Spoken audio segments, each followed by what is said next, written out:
Local hospitals and health officials held a virtual meeting to give an update on the COVID situation before the holidays. I spoke with them about what they're seeing in our area.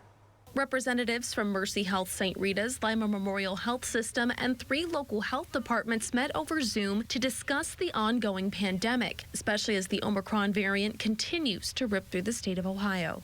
St. Rita's is currently housing 65 COVID patients, and Lima Memorial has 30. Those with the hospital say that that's a slight decrease in numbers, but they're nowhere near out of the woods just yet.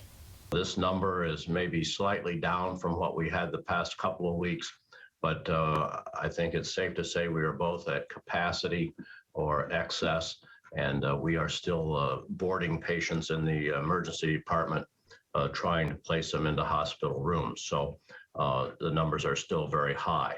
The health commissioners of Allen, Auglaize, and Putnam counties echoed seeing a downtick in numbers from the Thanksgiving holiday, but they believe some of that downward trend may be from people testing at home and not necessarily reporting positive cases to their local health department. One local doctor gave his insight on the number of cases and patients they've been seeing through this pandemic, and yet another urged the public to try and set up a telehealth session if they feel they may need to be tested. This is to help avoid long wait times at the emergency room. We're seeing patients who are delaying getting tested because they're not having those classic symptoms, and therefore they feel that it's not due to COVID.